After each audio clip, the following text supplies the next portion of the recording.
جالي نقد محترم قوي من وجهه نظر مدرسه التعليم الكلاسيكي. ليه بلاك فوكس مش اوبن سورس دلوقتي، ان هو فيروس او سباي وير؟ نيجي بقى للناس التقيله، او الفقره دي ممكن نسميها مهندس لمهندس. بس للحقيقه هو انا استخدمت فعلا اي اللي حصل اخر 48 ساعه ده ما كانش طبيعي. انا نزلت الفيديو اللي فات وكنت بقول ان يا رب 1000 واحد يشوفوه. نمت وصحيت ولقيت ان تقريبا ان الفيديو قرب يوصل لل 10000 مشاهده، واليوتيوب بيقترحه لاكتر من 100000 شخص، وتقريبا وصلنا ل 1000 لايك ووصلنا لاكتر من 500 كومنت. طبعا فرحتي ما تتوصفش بدعمكم ده، بس وسط الاحتفال ده ظهر شويه كومنتات ما كانش ينفع ان انا اتجاهلها، اسئله الصراحه ذكيه جدا وتخوفات مشروعه عن البرنامج، وشويه انتقادات سواء في السيستم او سواء في انا. فتعالى النهارده كده نجاوب على كل الحاجات دي. هنتكلم عن الكود وعن الاتهامات ان انا عامل البرنامج ده عن طريق الاي اي او بالفايب كودينج، وعن مستقبل بلاك فوكس، وعن اكتر حاجه جات لي في الكومنتات: انت ليه مخبي السورس كود ومش مخليه اوبن سورس؟ طيب هتلاقيني مقسم لك الفيديو تحت في التايم لاين، هو عباره عن سكاشن، كل سيكشن هنتكلم فيه عن نقطه معينه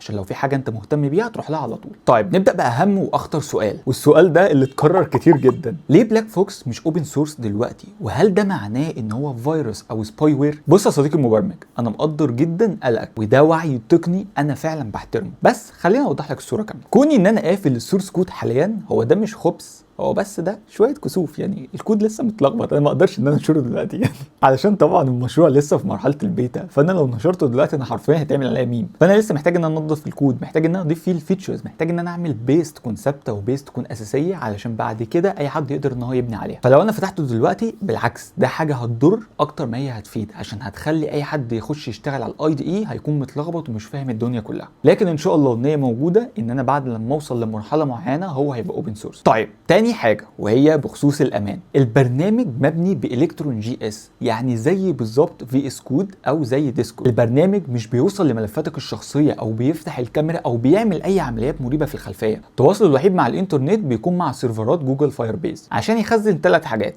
اولا بيانات البروفايل بتاعك او الاكونتات، ثانيا بيخزن الاكس بي او الرانك بتاعك، ثالثا وهو بيخزن الشات. وتقدر ان انت تنزل اي اداه نتورك مونيتور وتشوف الترافيك بنفسك، اطمن بياناتك في امان. نيجي بقى للناس التقيله، او الفقره دي ممكن نسميها مهندس لمهندس. طيب الكومنت ده من صديقنا نبراستيك، عجبني جدا لانه سؤال مهندس لمهندس حرفيا زي ما قلت لك. بيسالني ازاي طبقت الروب داتا ستراكشر في التيرمينال، وازاي بتترجم كميه الايرورز دي للعربيه، هل عملت ديكشنري؟ بالنسبه للروب داتا ستراكشر فانا ما اخترعتش العجله، فانا اعتمدت على البفر امبلمنتيشن القوي جدا اللي موجود جوه محرر الموناكو اديتور، اللي هو بالمناسبه هو قلب في اس كود. المحرك ده اوبتمايز جدا للتعامل مع النصوص الكبيره باستخدام التري بيزد ستراكشر زي روب، فبيديني اداء سريع جدا حتى لو الملف فيه الاف الاسطر. بالنسبه بقى لترجمه الايرورز دي كانت التحدي الحقيقي فعلا. بص يا هندسه وركزوا معايا يا شباب عشان دي حته تكنيكال شويه. انا في الايرورز هنا ما كانش ينفع ان انا اترجم ترجمه حرفيه، انا بنيت ريجز ديكشنري ضخم جدا، ولو حابين ان انا ابقى انزله لكم على جيت هاب ما عنديش اي مشكله. بياخد الايرور المعقد بتاع الجي بلس بلس زي مثلا الانديفايند او الريفرنس او الميسنج، ويعمل له بارسنج ويحوله لجمله عربيه بسيطه ومباشره يفهمها اي طالب مبتدئ. طبعا ده مجهود يدوي كبير بس بيفرق جدا في تجربه التعليم. نروح لنقطه حساسه شويه: اتهام الذكاء الاصطناعي. كذا حد كتب ان المشروع ده شكله كله اي اي. بصراحه انا بعتبر ده مدح مش ذم. كون ان النتيجه النهائيه طالعه نضيفه لدرجه ان انت فاكر ان آلة هي اللي بنت الابلكيشن ده، فده بالنسبه لي نجاح ليا. بس للحقيقه هو انا استخدمت فعلا اي اي؟ هو انا طبعا استخدمت اي اي. لو في اي مهندس برمجيات في 2026 ما بيستخدمش اي اي فهو بجد بيظلم نفسه. بس خلي بالك استخدمته ككو بايلوت او كمساعد ليا، فمثلا استخدمته في كتابه شويه فانكشنز، او ان هو يحل شويه باجز سهله، او ان هو يظبط حاجه في السي اس اس او في اليو اي. بس هل الاي اي يقدر ان هو يبني اركتكتشر كامل؟ بص هو مش قوي، يعني هو يقدر ان هو يربط الكترون بالتشايلد بروسيس علشان يشغل الكومبايلر. هل يقدر يهندل الميموري ليكس واداره الملفات لوحده؟ لا، الاي اي بيكتب سطور كود بس المهندس هو اللي بيبني النظام وبيعمل الاركتكتشر للبرنامج. فنقدر نقول ان المشروع ده مجهود مهندس بشري باستعانه بادوات الاي اي. وزي ما قلت قبل كده في الكومنتس، لو الاي اي بقى قادر ان هو يبني اركتكتشر محترم وامان، وفي نفس الوقت فيه الفيتشرز، وفي نفس الوقت فيه ان هو بيحل الباجز، وفي نفس الوقت هو بيحاول يعمل اوبتمايزيشن للكود، وفي نفس الوقت الكود ده سكيلابل، وفي نفس الوقت بيضيف الفيتشرز اللي احنا محتاجينها دلوقتي. فاحب اقول لك ان انا ساعتها مش هستخدم غير الاي اي، ولو اي حد ما استخدمش ساعتها الاي اي فهو هيبقى غبي. طيب نقفل بقى النقطه دي وتعال نخش على النقطه اللي بعديها. جالي نقد محترم قوي من وجهه نظر مدرسه التعليم الكلاسيكيه. طيب بيقول لي ايه؟ بيقول لي انت بتعيد اختراع العجله، والانجليزي ده حاجه اساسيه، والمتعه في التعليم دي وهم. طبعا ده اختصار للكومنت بتاعه الكبير يعني. طيب بص يا صديقي، انا متفق معاك جدا ان الانجليزي هو حاجه اساسيه، ولو انت لاحظت في الفيديو اللي انا كنت بشرح فيه الكومبايلر قلت ان الانجليزي دي حاجه انت لازم تشتغل عليها.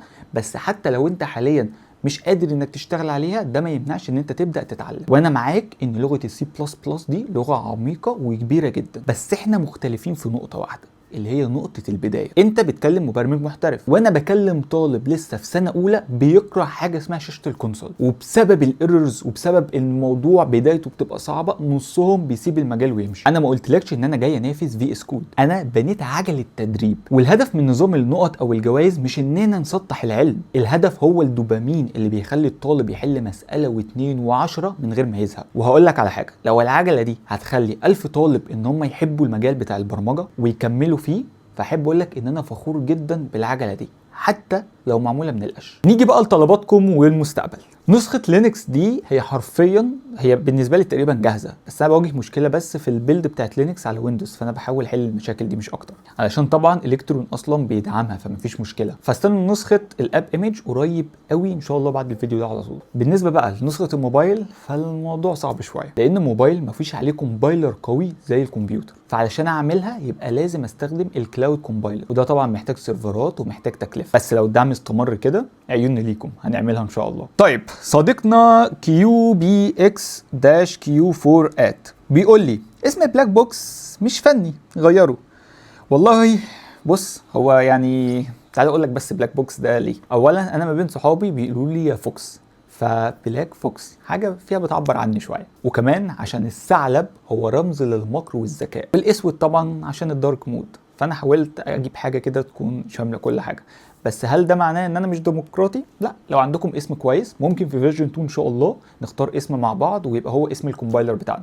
فلو عندك اسم كويس اكتب لي في الكومنتس وممكن نغيره مفيش مشكله يعني. بس اكتر حاجه فرحتني هي ناس محترمه زي باشمهندس جرجس وغيره طبعا اللي عرضوا عليا ان هم يشتغلوا في تطوير البرنامج مجانا. واقول لكم على حاجه، ده شرف ليا بجد، وعشان كده ان شاء الله قررت لما النسخه تكون اوبن سورس هعمل كونتريبيوتور سيكشن موجود على الويب سايت وجوه الاب. اي حد هيساهم بكود او يحل باج او يضيف فيتشر جديده اسمه وصورته هينزلوا في الصفحه دي او في المكان ده، وده بجد اقل تقدير للمجهود بتاعه. في النهايه يا صديقي لينك التحميل بتاع الاي دي اي موجود تحت في الديسكربشن، وبجد انا بشكر كل حد قال كومنت كويس وشجعني. انا عايز اقول لكم ان انتوا كومنتاتكم فرحتوني جدا، وحرفيا انا بقرا وبرد على كل الكومنتات. جربوا التحديث الجديد، علشان انا من يومين لحد دلوقتي من ساعه ما نزلت الفيديو انا عامل تقريبا 7 تحديثات، وفي تحديث بيتعمل له ابلود دلوقتي حالا يعني. بحاول ان انا قد ما اقدر احل الباجز اللي بتقابلكم، بضيف فيتشرز جديده، بضيف لو في مشاكل واجهتكم بحاول ان انا احلها بطريقه تكون كويسه. وبرده ضفت حاجه مهمه جدا، ان انت هتلاقي عندك دلوقتي في حاجه زي تيكت كده بتقدر انت تفتحه لو واجهتك مشكله